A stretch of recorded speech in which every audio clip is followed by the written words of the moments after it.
எங்கேயா இருக்க? உன்னை நான் எங்கெல்லாம் தேடினேன். நீ இருக்கிற இடத்த உண்ட பார்ட்னர் சைக்கோ சபாண்ட வாயால் எடுக்கிறதுக்கு எவ்வளவு கஷ்டப்படவாச்சு. ஆலிம்ஷா, எங்கட சிக் பாட்டியில ஆளையால் காட்டி கொடுக்கிறது என்பது ஆமை முதுகுல மயிறு போலதான். வந்த விஷயத்த சொல்லுங்க. தேங்காயா, கலட்டிக்காயா, குறும்பையா? அதெல்லாம் இல்லை, உன்னால வேற ஒன்று நடக்கணும் முபா. என்ன, எனக்கு கல்யாணம் என்று பேச வந்தீங்களா ஆலிம்ஷா? உனக்கு அதை விடு.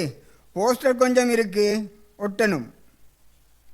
ஓ, நீங்களும் எலெக்ஷன் என்று கேட்க போறீங்களோ? இதை வாசித்து பாரு.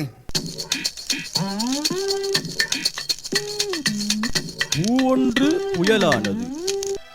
முவாதாஜி மகனுக்கு செருப்படி, ஆப்பக்காரி மகளுக்கு நெருக்கடி.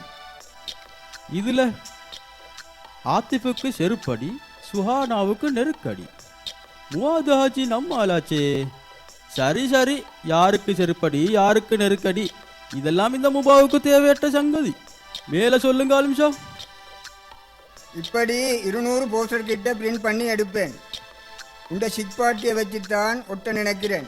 ராவுல ஒட்டணும் என்கிறதால 200 போஸ்டர் என்ன 4 பேரையாவது இறக்கவாகும் ஆலிம்ஷா. அவங்களுக்கு எவ்வளவு, எனக்கு எவ்வளவு? கூட்டி கழிச்சு நீயே கணக்க சொல்லு. பின்னாலேயும் இன்னும் வேலை வரும். பின்னால வர உள்ள வேலைக்கு அப்ப கணக்கு போட்டுக்குவோம், இப்ப உள்ள வேலைக்கு இப்ப கணக்கு போட்டுக்குவோம். எனக்கு ஒன்று, சைக்கோக்கு ஒன்று, 4 பேருக்கு ஆளுக்கு பாதி. கூட்டி கழிச்சு பெருக்கி பிரிச்சு பார்த்தா 4 வரும். 4 3 12,000 வரும். சரி, இஷாவுக்கு பின்ன போஸ்டரை தாரேன். ஒட்டிட்டு சுபஹோட வந்து காசு எடு. அப்பதாரேன் சங்கதி எல்லாம் சரி புட்டு வராது. அப்ப நடக்கிற கதை அப்பவே முடிஞ்சிடணும். போஸ்டரோட சொன்ன கணக்கும் சேர்ந்து வரணும். ஏன்னா இந்த முபா தொழில நேர்மையானவன்.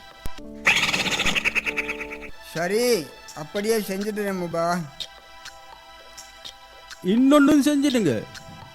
காட்டு போஸ்டர் என்றாலும் அடிச்சவங்க யாருன்னு இருக்கணும்.